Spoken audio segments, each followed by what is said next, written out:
The stars loomed calm from the observation deck of the Concorde cruiser Harmony. Inside the wide curved window, thousands of distant lights twinkled like quiet promises. But the mood on the bridge was far from calm. Captain Elena Brooks stood with her arms folded, eyes fixed on the main view screen. The display showed a formation of dark, jagged ships moving in perfect order. They belonged to the Vorath. Everyone in the Galactic Concorde knew the name Vorath. For hundreds of years, these hunters had swept through systems like a storm. Their bodies were tall and strong, covered in thick plates that shifted like living armor.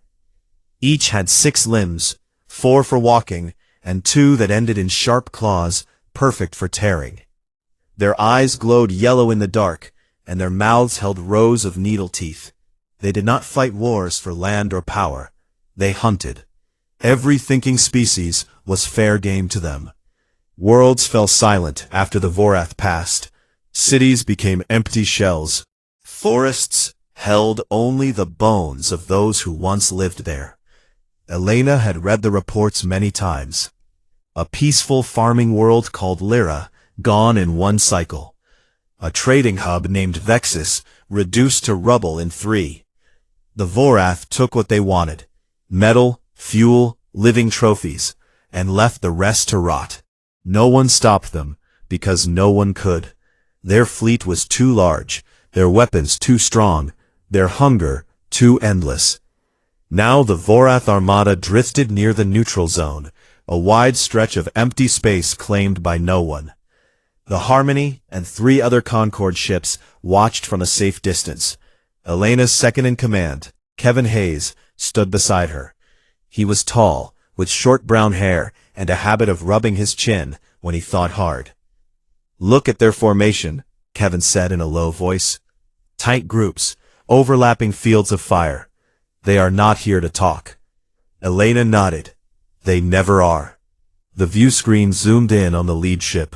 It was bigger than the others, shaped like a long claw with engines that burned blue-white. A signal came through, strong and clear on every open channel. The voice that spoke was deep and rough, like stones grinding together. "This is Supreme Hunter Krasthul of the Vorath Eternal Pack. We claim this sector for the Great Hunt. All species within range will be tested. Those who run will be chased. Those who fight will be broken. Those who hide will be found. We target all who think, all who build, all who breathe defiance. None escape the hunt." The message ended. Silence filled the bridge. A young officer at the sensor station swallowed hard. Elena turned to Kevin. "Target list." Kevin tapped his console. A holographic map appeared. Red markers blinked across several systems. One cluster sat apart from the rest, small scattered colonies still growing. One name stood out in blue. The only human settlement in that part of space. "New Horizon is on the list," Kevin said. "But look closer. Their scouts already probed that direction yesterday. Every scan returned errors. 3 scout pods went dark. No distress calls, no wreckage, just gone." Elena frowned. "Vorath scouts do not vanish. They eat whatever they find." "Exactly. Something is wrong with their data on humans." She stared at the map. The Vorath armada had avoided human space before. Not once or twice, every time. Other species noticed it too. The insect-like Krell, the tall crystal beings from Thalor, even the warlike Drakon, all reported the same thing. Vorath ships changed course when they neared human borders. No attacks, no raids, just a quiet turn away, as if the sector carried a disease they did not want to catch. "Why?" Elena asked softly. "Why skip the newest species in the galaxy?" Kevin had no answer. He opened a side screen and pulled up old files. One report caught his eye. It came from a dying Krell ship 10 years ago. The last words from the captain were strange. "The hunters fear the walkers, the ones who do not stop, the ones from the blue world. Do not anger them. Walkers, Blue World, Earth. Elena felt a chill. Humans had only joined the wider galaxy 30 years earlier. They arrived late, with small ships and simple tech compared to the ancients. Yet they spread fast. They built outposts, they traded, they explored, and they never backed down from a fight. A new alert sounded. Incoming tight beam message, encrypted, from the Sol system. Elena approved it. The words appeared on her private screen. Let them come. We wait. No signature, no rank. Just those 5 words. Kevin read over her shoulder. Earth Command? Probably. Or someone high up who knows more than we do. Elena looked back at the view screen. Their weapons stayed cold, but shuttles launched from the big flagship. Dozens of them. They spread out like hungry insects, heading toward different systems. One group broke off and turned toward the human fringe. Not the main colony, something smaller. A mining station called Redstone Drift. 50 workers, mostly civilians with basic defense drones. Kevin's face tightened. They are testing. A small bite to see what happens. Elena gave the order. Keep sensors locked. Record everything. Do not interfere unless ordered. The bridge crew worked in silence. Minutes passed, then hours. The Vorath shuttles entered Redstone's system. Drop pods detached and fell toward the planet. The Harmony picked up heat signatures, plasma burns, weapon discharges, screams over open channels. Then the screams stopped. Elena leaned forward. Status? The sensor officer blinked at his screen. Vorath signals, dropping. 1 pod offline, then 2, 3. Their main shuttle just lost power. No explosion, just dark. Kevin pulled up a visual feed from a distant probe. The image was grainy, but clear enough. Vorath warriors in heavy armor moved across rocky ground. They carried long spears that glowed at the tips. Then shadows moved among the rocks. Quick shapes, human shapes. They did not charge. They flanked. They waited. When a Vorath turned, a human was already behind it. One warrior raised its spear. A flash, silent from this distance, and the spear dropped. The Vorath clutched its chest and fell. Another turned to run. A human stepped from cover, aimed a rifle, and fired once. Clean, precise. The Vorath began to retreat toward their pods, but the humans followed. Not in a rush, steady steps, always closing the distance. One Vorath warrior stopped, turned, and roared a challenge. 3 humans appeared around it. They did not shout back. They raised weapons and fired together. The warrior dropped. The last pod lifted off, engines straining. A human with a launcher stepped forward on the surface. A single missile rose, curved, and struck the pod's rear. Fire bloomed. The craft spun and crashed into a canyon wall. Silence returned to the feed. Kevin exhaled slowly. They did not run. They hunted back. Elena stared at the screen.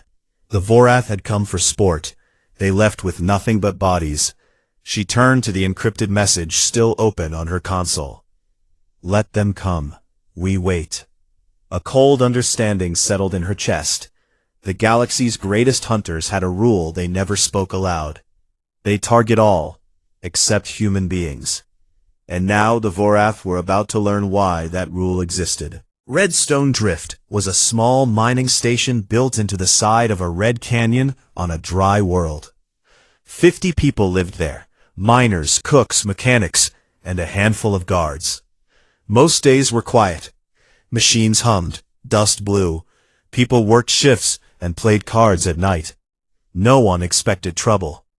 But trouble came anyway. The Vorath drop pods hit the surface just after dawn. 10 pods, each carrying 6 warriors. They landed in a loose circle around the main entrance. Dust clouds rose high. The pods opened with sharp cracks. Tall figures stepped out. Their armor gleamed black under the weak sun. Spears hummed with energy. Claws clicked against rock. Inside the station, alarms screamed. Captain Daniel Carter ran to the command room. He was 38, with short black hair turning gray at the sides, and calm brown eyes that missed nothing. He had served in the Earth Marines for 15 years before taking this quiet posting. Now he pulled on his tactical vest while barking orders. Everyone to positions. Non-combatants to the deep shelters. Guards arm up. We hold the line. Sergeant Laura Mitchell was already there. She was shorter than Daniel, with red hair tied back tight and freckles across her nose. She carried a heavy rifle and moved like she had been born with it in her hands. Beside her stood Brian Hayes, the lead engineer. Brian was young, skinny, with messy blonde hair and glasses that kept sliding down his nose. He carried a tool belt instead of a gun, but his mind worked faster than most weapons. Daniel looked at the external cameras. Vorath warriors advanced in a half circle. They moved with confidence, like predators who had never lost a hunt. Numbers? Daniel asked. 60 total, Laura said. Heavy armor, energy spears. They expect us to run or beg. Daniel smiled, small and cold. Then they are in for a surprise. This is Captain Carter. We see you. Turn around and leave. Last warning. Outside, the lead Vorath stopped. It raised one clawed hand. Its voice boomed through a translator unit on its chest. Prey does not warn hunter. You will be taken. Your skulls will decorate our ships. Daniel switched off the mic. They talked. That means they are cocky. Good. The Vorath charged. The first wave hit the outer barricades. Energy spears cut through metal like paper. Guards opened fire from covered positions. Bullets sparked off armor, but some found weak joints. One Vorath fell, roaring. Another took its place. Daniel watched the feeds. They are spreading thin to cover the entrance. Laura, take your squad to the east ridge. Flank them. Brian, get the drones ready. Laura nodded and vanished down the corridor with 4 others. Brian ran to the drone bay. The Vorath pushed forward. They tore open the main door. 3 warriors stepped inside. Lights flickered. Alarms wailed. Then the lights went out. Darkness fell. Inside the station, humans moved in the black. They wore night vision goggles. The Vorath had glowing eyes, but the dark still confused them. Daniel led a team through side passages. They waited in shadows. A Vorath warrior stepped past. Daniel rose silently. He drove a combat knife into the gap under its helmet. The creature gurgled and dropped. No sound. No alarm. Another warrior turned. Laura's squad opened fire from the ridge outside. Bullets punched through leg joints. The Vorath stumbled. 2 more humans appeared from a vent above and dropped grenades. Explosions lit the corridor in flashes.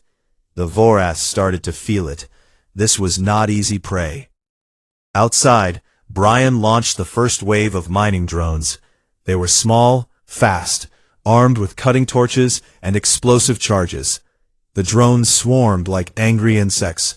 They targeted eyes, joints, weapon barrels. One Vorath swung its spear and cut 2 drones in half.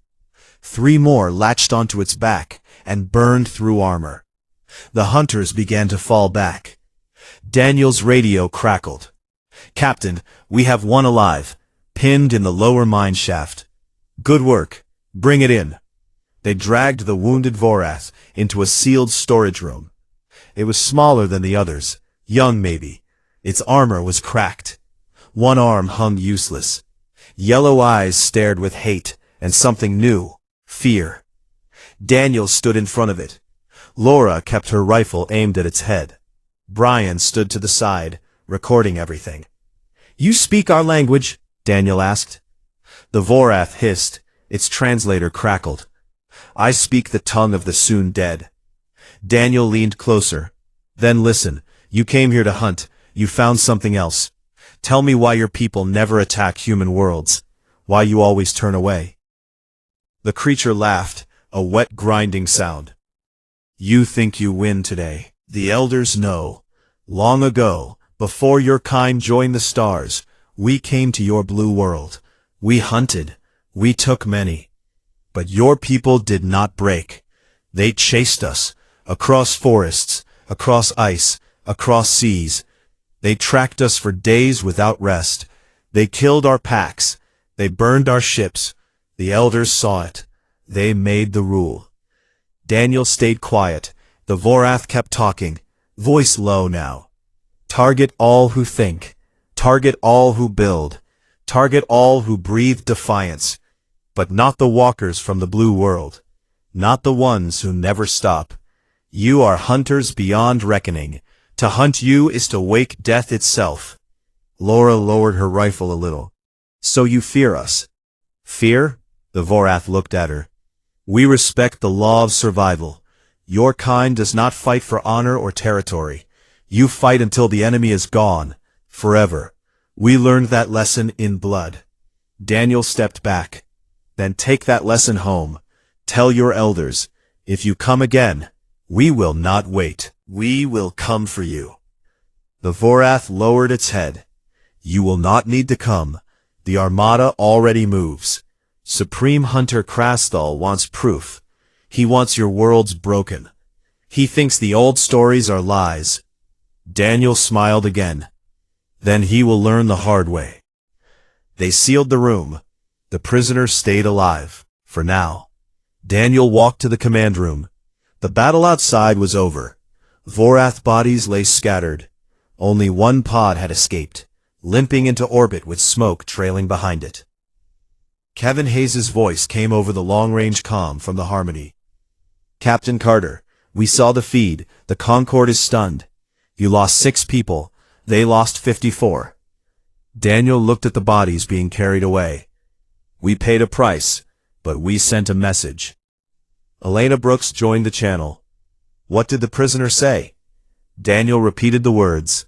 The old rule, the fear, the coming armada.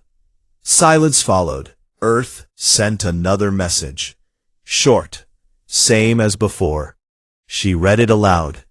Let them come. We wait. Daniel looked out the window at the red canyon. Wind blew dust across the dead Vorath weapons. Somewhere far above, the stars waited. He turned to Laura and Brian. Get the station secure. Repair what we can. Then start prepping the evacuation shuttles. Not because we're running, because we're getting ready to move. Laura raised an eyebrow. Move where? Daniel's eyes were steady. Where the hunt begins. The news from Redstone Drift spread fast. Ships carried recordings. Stations shared stories. In every corner of the Galactic Concorde, people talked about the small mining outpost that turned back 60 Vorath warriors. They spoke in low voices. Some sounded amazed. Others sounded afraid. On the Harmony, Elena Brooks watched the same footage again and again. The humans did not charge like angry animals. They did not hide like scared prey. They moved with purpose. They waited. They struck. And they kept going until nothing moved. Kevin Hayes stood next to her on the bridge. The Vorath lost more in one day than they have in years against any other species. And they ran. Elena nodded slowly. They did not just run. They fled. That is new. A message arrived from Earth. Not encrypted this time. Open channel. Short and clear. Harmony, this is Admiral Stephen Grant. We request a meeting. Bring your tactical advisor. Coordinates attached. Come alone. Elena looked at Kevin. They want us there. In person. Kevin rubbed his chin. They do not ask often. When they do, it means something big. The Harmony changed course. Engines hummed louder. Stars stretched into lines as the ship jumped toward the Sol system. Earth looked small from orbit, blue and white, peaceful under the sun. But the defense grid around it was not peaceful. Satellites with railguns, orbital platforms with missile tubes, ships patrolling in tight patterns. Nothing flashy, just ready. A shuttle met them at the edge of the grid. It guided the Harmony's small craft down to a base in the mountains. Snow covered the peaks. Cold wind bit at their faces when they stepped out. Admiral Stephen Grant waited at the landing pad. He was older, with silver hair cut short, and a face lined from years of command. Next to him stood Dr. Olivia Ramirez. She was shorter, with dark hair pulled back and sharp eyes behind thin glasses. She carried a tablet, not a weapon. "Welcome," Stephen said. His voice was calm, like still water. "Come inside. We have much to discuss." They walked into a warm room with big windows. A fire burned in the corner. Maps covered one wall, star charts marked with red and blue lines. Stephen pointed to the red lines.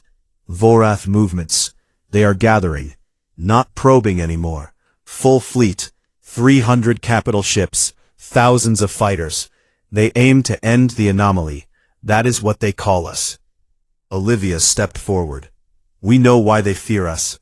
It is not just the old stories from their elders. It is biology. Evolution." She tapped her tablet. A hologram appeared. It showed Earth long ago. Forests, plains, early humans running after animals. Most species in the galaxy evolved to sprint or hide. Predators chase short bursts. Prey runs fast or blends in. Humans are different. We are persistence hunters. Our bodies sweat to cool down. Our legs carry us for hours, days if needed. We track, we follow, we outlast. No other intelligent species does this the same way. Kevin leaned closer. "So you wear prey down?" Olivia nodded. "Exactly. A lion kills quick or gives up. A human keeps going. Heat, cold, hunger, we push through. That trait never left us. It just moved to space." Elena crossed her arms. "And the Vorath know this." "They learned it the hard way," Stephen said. "Centuries ago, before we had star travel, one of their scout fleets found Earth. They landed, they hunted. Our ancestors did not have guns like today, but they had spears, traps, fire, and they had will. They tracked the hunters across continents. They killed them one by one. The Vorath left survivors who told the tale.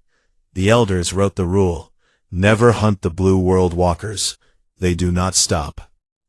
Elena looked at the hologram. Tiny figures chased bigger shadows across ancient land. "Then why are they coming now?" Stephen's face hardened. "Because Krasthul does not believe the old stories. He thinks they are weak tales from scared elders. He wants to prove the Vorath are still apex. He wants human skulls on his throne." Kevin asked the question everyone thought. "What is the plan?" Stephen turned off the hologram. "We do not wait to be hit. We move first, quietly. We have teams already in place. Scouts, saboteurs, ships that look like traders but carry weapons. We will not meet them head on. That is their game. We play ours." Olivia added, "We use what makes us different. Endurance, cunning. We infiltrate. We track, we strike from shadows, and we never stop." Elena felt the weight of it. "You are asking the Concord to stand aside?" "No," Stephen said. "We ask you to watch, record, learn. If we fall, you will know what to do next time. If we win, the galaxy changes."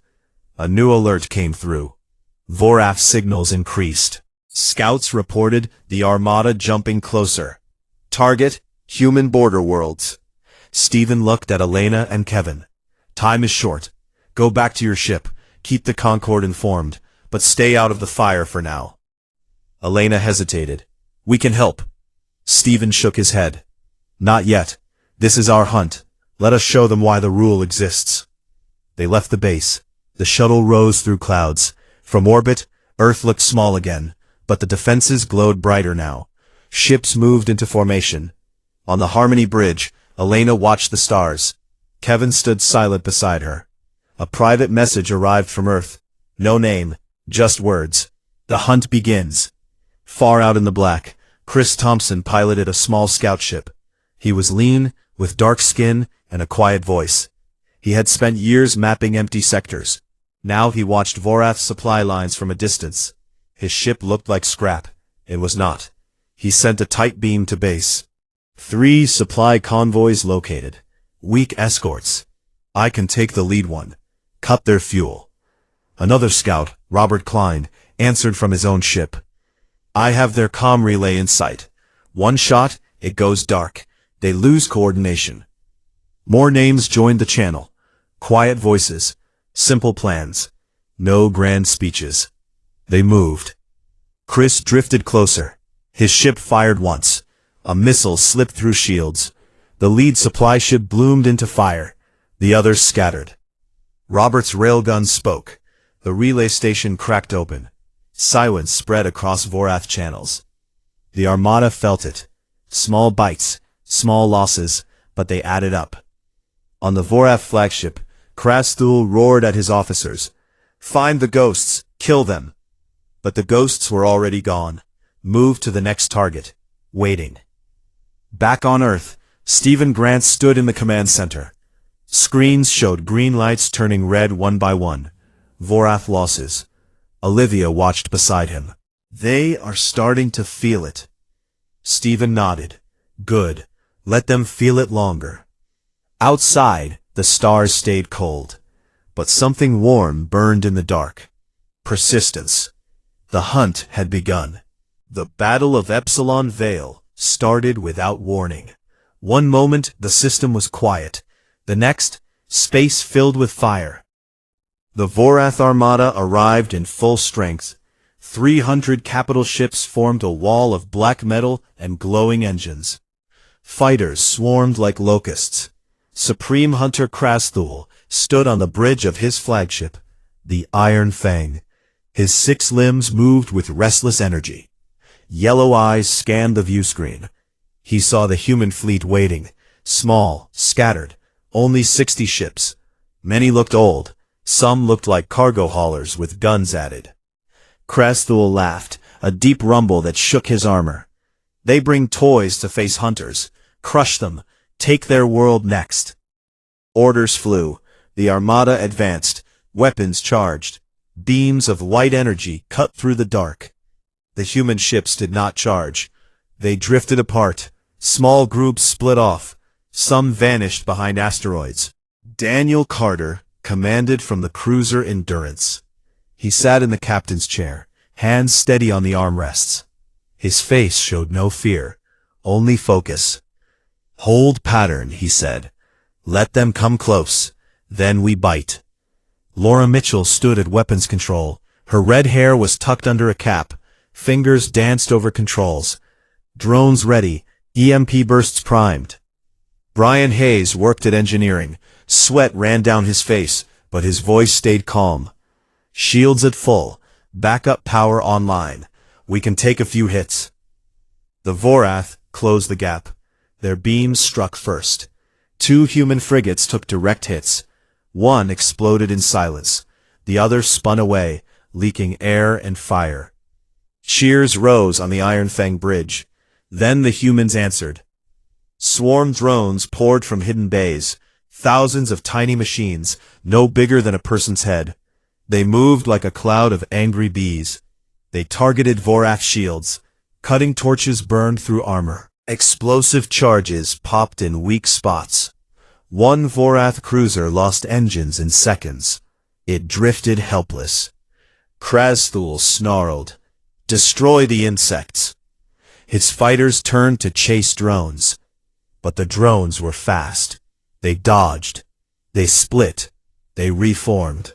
While fighters chased, human boarding pods slipped through the chaos. Small, silent, painted black. They latched onto hulls like ticks. Inside one pod, Chris Thompson led his team. He was calm, voice low. Breach in 10. No noise. We take the bridge. The pod cut through metal. Air hissed. They moved into corridors. Vorath crew turned too late. Silenced rifles spoke. Bodies fell. Chris kept moving forward. On another ship, Robert Klein's team did the same.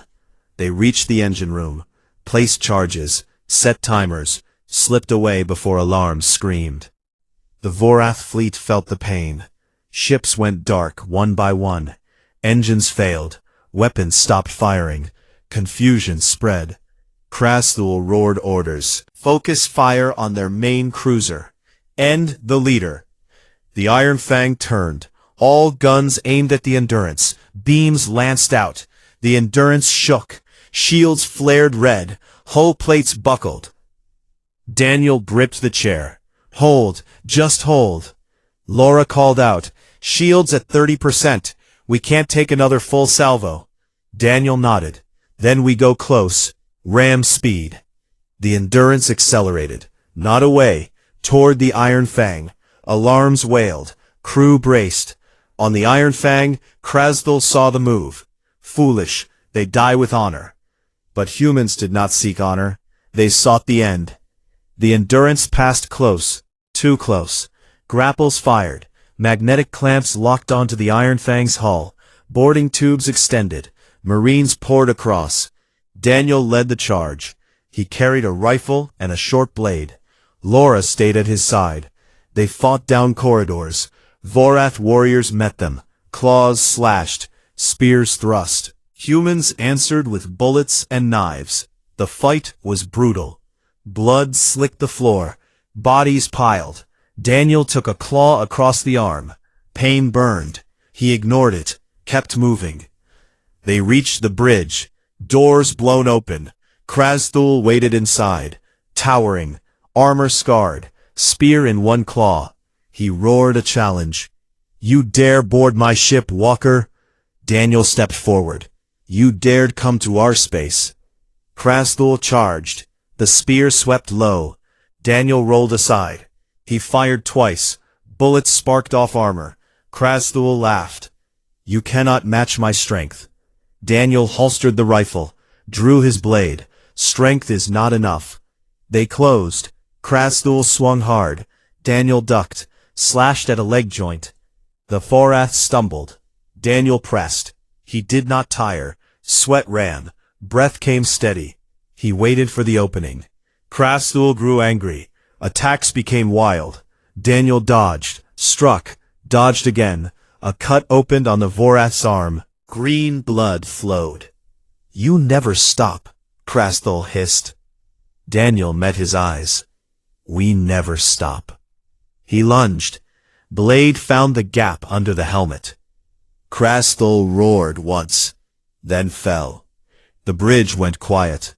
Laura appeared at Daniel's side. Bridge secure, charges set on their core. Daniel looked at the body. Broadcast it. All channels. Let their fleet see. The feed went live. Every Vorath ship saw their supreme hunter dead. Saw humans standing over him. No triumph. Just fact. Panic hit the armada. Ships turned to flee. Fighters scattered. Some captains surrendered. Others fought on and died. Lisa Morgan lay in a sniper nest on a nearby asteroid. She had waited hours in the cold. Scope steady. She picked targets. One shot. A Vorath commander fell. Another shot. Another. Her voice came over comms, soft and sure. Command deck clear. Moving to secondary. The battle turned. Human ships pressed. Boarding teams finished their work. Engines died. Bridges fell. The armada broke. By the time the last Vorath ship jumped away, the field held only wreckage. Human losses were heavy. 20 ships gone, thousands dead. But the Iron Fang burned bright in the dark.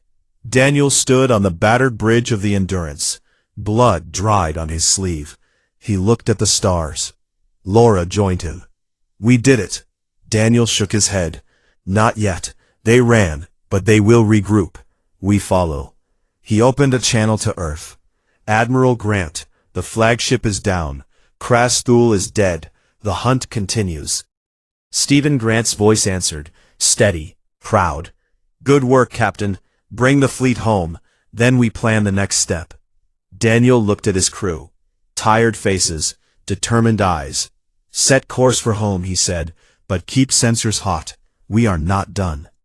Far away, Surviving Vorath ships limped toward their core worlds. Whispers spread among the crews.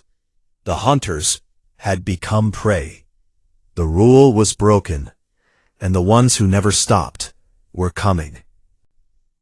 The Vorath fled in broken pieces, their once mighty armada scattered across the stars like leaves in a storm. Ships limped home with cracked hulls, dead engines, and crews that no longer spoke of glory. Whispers filled their corridors. The supreme hunter was gone. The Iron Fang was ash, and the ones called walkers from the blue world had not stopped. On the surviving ships, young warriors asked old questions. Why did we lose? The elders had no good answers anymore. The old rule felt like a chain that had snapped. Fear replaced pride.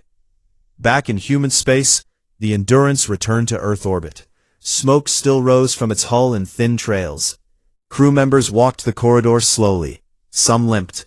Others carried friends who would never walk again. But heads stayed high. Daniel Carter stood on the observation deck. He watched the blue planet turn below. His arm was bandaged.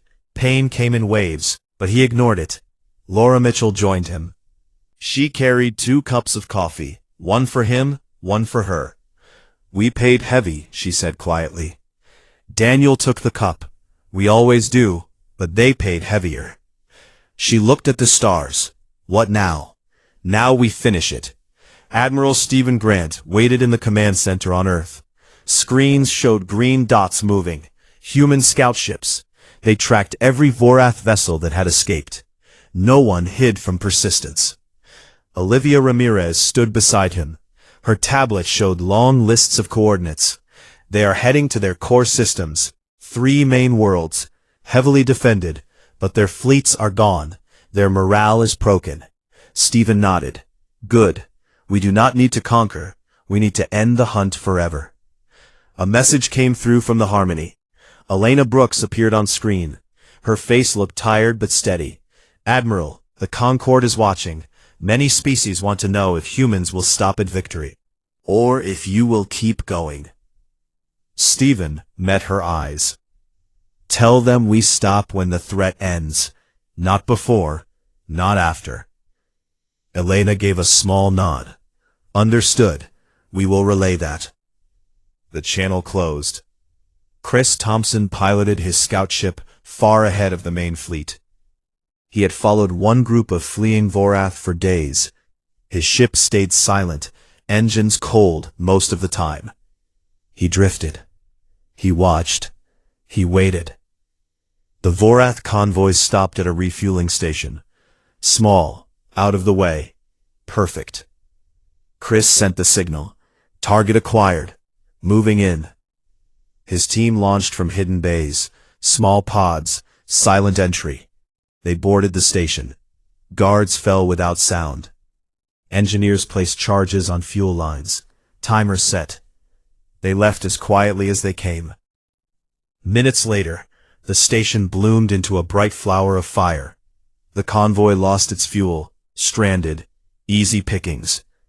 Robert Klein did the same in another sector. His team hit a repair yard. Docks emptied. Ships sat helpless. Piece by piece, the Vorath war machine came apart.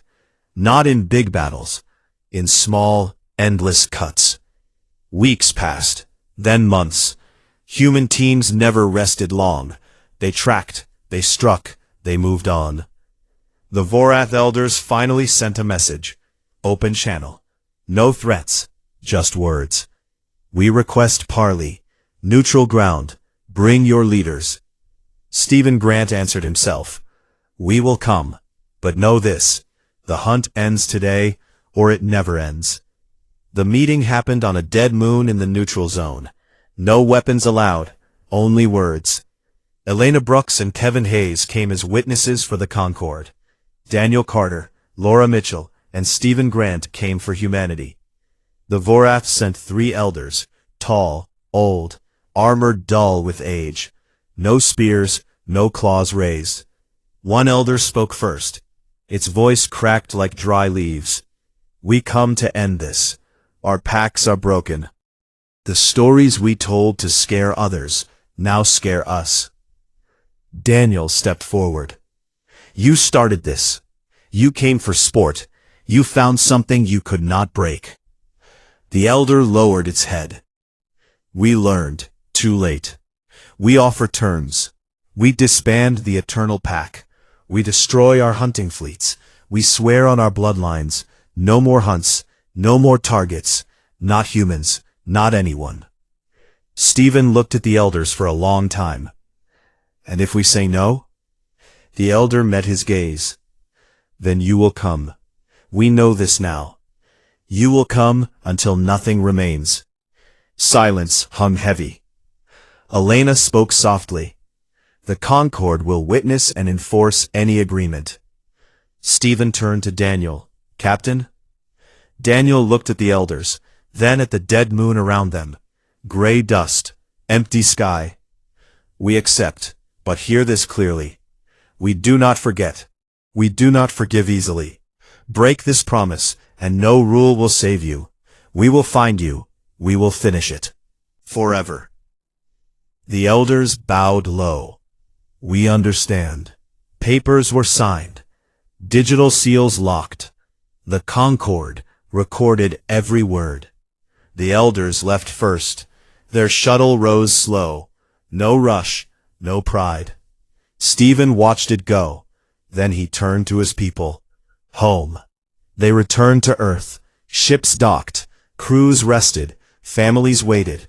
Life went on. But scouts stayed out, eyes open, always watching. Years later, a young Vorath asked an old warrior why they never hunted again. The old one looked at the stars. Because we met beings who hunt hunters, and they never stop. The galaxy grew quiet. Trade routes opened. New worlds bloomed. Species talked without fear of shadows. But in every starport, in every bar, the story spread. They target all, except human beings. Because humans wait. Humans track. Humans endure. And when the hunt turns, the hunters learn what it means to be prey. On a clear night, Daniel Carter stood on a hill near his home.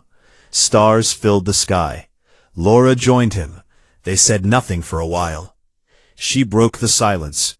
Think they will keep the promise? Daniel looked up. Maybe. Maybe not. Does not matter. Why? He smiled, small and sure. Because we are still here, and we never stop. The wind blew soft. The stars stayed bright. Somewhere in the dark, a scout ship drifted, sensors quiet, waiting. The hunt was over, but the watchers remained. Always.